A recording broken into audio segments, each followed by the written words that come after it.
जय हिंद मेरे दोस्तों। आज मैं बात कर रहा हूँ भारत और फ्रांस के रिश्तों की। याद करता हूँ मैं 1998 में जब भारत ने अपना परमाणु प्रशिक्षण किया था। उसके बाद में अमेरिका ने, यूरोप ने और बहुत देशों ने भारत के ऊपर सैंक्शन लगा दी थी। तब फ्रांस ही एक ऐसा देश था जो भारत के साथ खड़ा रहा। सैंक्शन नहीं आए, किसी के प्रेशर में नहीं आए, भारत के साथ उनके संबंध बने रहे, स्पेस प्रोग्राम चलता रहा और साथ साथ में उन्होंने पाकिस्तान वाली ब्लैकमेलिंग अप्लाई नहीं की, भारत के साथ एक इंडिपेंडेंट रिलेशन एस्टेब्लिश किए। 2047 में हमारे 50 साल पूरे हो जाएंगे स्ट्रेटेजिक पार्टनरशिप के, स्ट्रेटेजिक रिलेशनशिप के।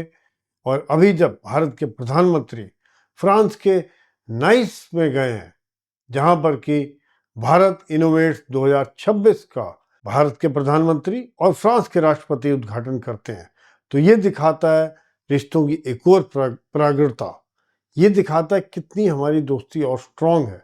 ये दिखाता है कि आज भारत का युवा और यूरोप का कैपिटल यानी कि उनकी पूंजी किस प्रकार से मिलकर आगे बढ़ सकते हैं। इसमें भारत के स्टार्टअप्स, यूनिवर्सिटीज, इन्होंने हिस्सा लिया है ताकि भारत की एक जो तकनीकी ताकत है इसको दुनिया को दिखाया जा सके। भारत और फ्रांस ने इस साल फरवरी में जब वहाँ के राष्ट्रपति भारत आए थे, उस समय में भारत और फ्रांस की दोस्ती को एक स्ट्रेटेजिक लेवल पर ले गए थे।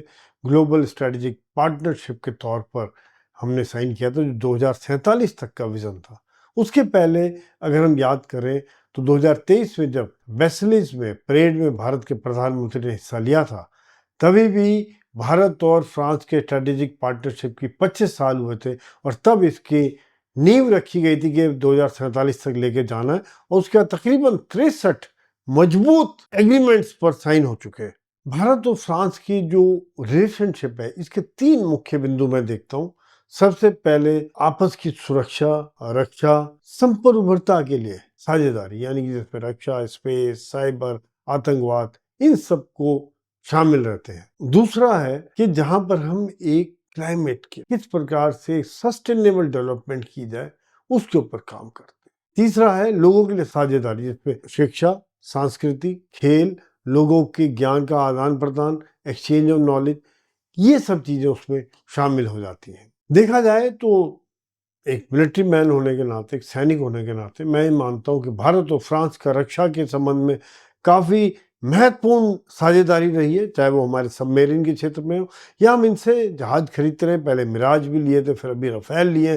अभी हमारी 26 रफेल की और डील हुई है, जो कि नेवी का वर्जन है, जिसको विक्रांत के ऊपर से उड़ाया जाएगा।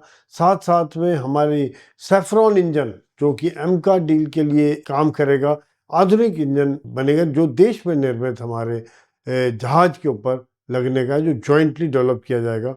साथ साथ में देखा जाए तो स्कॉर्पियन क्लास सबमरीन 3 का और एग्रीमेंट हुआ जो भारत में ही बनाए जाएंगे। इसके अलावा भारत और फ्रांस के कई जॉइंट एक्सरसाइज होते हैं नेवी के, जिसमें फ्रीडम ऑफ नेविगेशन के ऊपर काम करते रहते हैं। साथ साथ में एक जॉइंट एक्सरसाइज जिसमें रफेल और शिप्स वे डिस्ट्रॉयर, फ्रिगेट्स सब हिस्सा लेते हैं, जैसे एक्सरसाइज वरुण की गई। भारत और फ्रांस का एक और बहुत महत्वपूर्ण स्तंभ है दोस्ती का, वो है न्यूक्लियर एनर्जी पर आपस में दोस्ती। फ्रांस ने जब सैंक्शन लगे तभी भारत को न्यूक्लियर के पार्ट्स वगैरह सप्लाई करते रहे। अभी भी ज्यादापुर प्लांट पर काम चल रहा है, जिसके पूरा होने पर तकरीबन 7 करोड़ भारतीयों के घरों में लाइट आ जाएगी, उनको फायदा हो। बहुत बड़ा प्लांट है, दुनिया का सबसे बड़ा प्लांट ये बन जाएगा परमाणु ऊर्जा का। इसके अलावा जिस प्रकार से भारत की सोच है कि अभी हमने न्यूक्लियर एनर्जी को प्राइवेटाइज कर दिया है, अभी हम फोकस करें स्मॉल मॉड्यूलर न्यूक्लियर प्लांट्स पर, जिसमें भारत और फ्रांस आपस में काफ़ी मदद कर रहे हैं, जॉइंटनेस चल रही है। क्योंकि भारत का विचार है कि 2047 तक 100 गीगावाट एनर्जी हमारी बिजली न्यूक्लियर से पैदा हो, क्योंकि सस्ती होती है, सस्टेनेबल होती है, हमारी इनपुट कॉस्ट कम हो जाएगी। जो फैक्ट्रियों को जो सामान बनाना है, वहाँ पर सस्ती बिजली बनने से सामान सस्ता बनेगा, इंटरनेशनल मार्केट में कॉम्पिटिटिव हो जाएगा। एक और जो महत्वपूर्ण बात है वो है रेयर अर्थ के ऊपर। आज पूरी दुनिया रेयर अर्थ की बात करती है, चीन ने डोमिनेट किया हुआ है, जिसके कारण कई जगह वो ब्लैकमेल भी करता है। आज भारत और France advance rare earth centre establish करने की बात हो रही, जहाँ दोनों मिलकर इसके ऊपर काम करेंगे, किस प्रकार से इसको डेवलप किया जा सकता है, किस प्रकार से इनका इस्तेमाल किया जा सकता है, दोनों ही मिलकर आगे काम करें ताकि चीन की एक डोमिनेंस को चैलेंज किया जा सके। भारत और फ्रांस की दोस्ती का देखा जाए ये भी महत्वपूर्ण है कि वो एआई के ऊपर दोनों काम कर रहे हैं। 2025 में जो एआई समिट हुआ था वो भारत के प्रधानमंत्री और फ्रांस के राष्ट्रपति मैक्रोन भी आए थे, दोनों ने मिलकर किया था।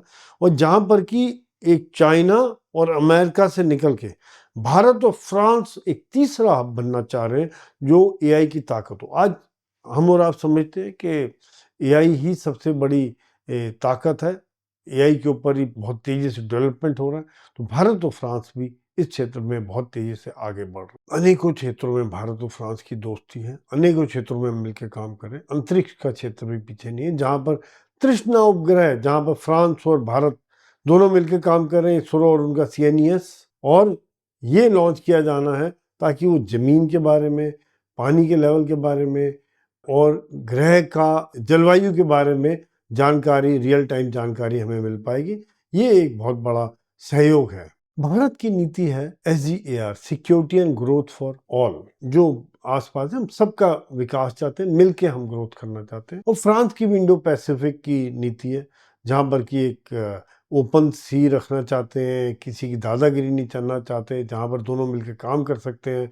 ऐसे में देखा जाए तो दोनों की सोच मिलती है। साथ साथ में इंडो पैसिफिक के इलाके को भी हम किसी की कंट्रोल में नहीं रखना चाहते। यही कारण है कि भारत और फ्रांस की दोस्ती लगातार आगे बढ़ रही है। साथ साथ में अभी यूरोपियन यूनियन के साथ हमारा फ्री ट्रेड एग्रीमेंट साइन हुआ है। बहुत सी डेवलपमेंट्स हो रही हैं फ्रांस के साथ में। अब देखिए एक डेवलपमेंट और देखिए शिक्षा के क्षेत्र में। अभी उन्होंने कहा कि 30,000 भारतीय छात्र फ्रांस की यूनिवर्सिटी में पढ़ सकेंगे और उनको वीज़ा दिया जाएगा, और जब वो कोर्स पूरा कर ले तो 5 साल का उनको एक नौकरी के लिए वीज़ा और दिया जाएगा। ये बहुत बड़ी खबर है।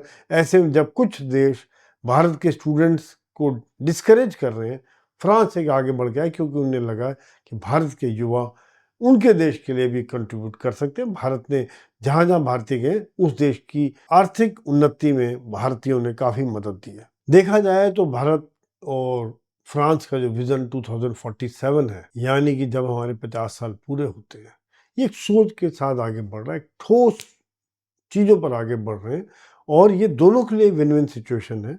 भारत के पास टेक्निकल नॉलेज है, भारत के पास जो युवा है, युवा शक्ति है, इस पे आगे बढ़ रहा है, उनके पास कैपिटल है, जो उनकी टेक्निकल नॉलेज है वो मिला के हम आगे बढ़ सकते हैं इकट्ठे, जिसमें कि भारत की वो फ्रांस से एक बड़ी इज्जत करता है कि भारत के इंटरनल मैटर पर कभी इंटरफेरेंस नहीं करते। वो भारत और फ्रांस मिलके एक तरह से मल्टीपोलर दुनिया की तरफ बढ़ रहे हैं। साथ साथ में चाहे वो शिक्षा के क्षेत्र हो, टेक्निकल क्षेत्र हो, चाहे वो रक्षा के क्षेत्र हो, दोनों ही सभी क्षेत्रों में हम मिलकर आगे बढ़ रहे हैं। और मैं ये समझता हूँ कि दोस्ती और ज़्यादा प्रगाढ़ हो रही है। अगर आपका कोई विचार हो, कमेंट हो, सोच हो, लिखिए, और कैसे हम इस दोस्ती को आगे बढ़ा सकते हैं और कैसे इसमें मजबूती ला सकते हैं। आपके विचारों का स्वागत रहेगा ताकि इसको फिर हम अगला, जैसे मैं centre for defence analysis and homeland security research के तहत जो मोएस्टेकन फाउंडेशन में है, उसके तहत हम लोग राउंड टेबल मीटिंग करते रहते हैं विभिन्न देशों के साथ। फिर फ्रांस के साथ जब होती है तो ये सब पॉइंट लाए जाएंगे, और आपके पॉइंट फिर हम ministry of external affair, commerce ministry, finance ministry, इनको भी हम सबमिट करते हैं एक थिंक टैंक के तौर पर। अपने विचार जरूर डालिए। धन्यवाद। जय हिंद।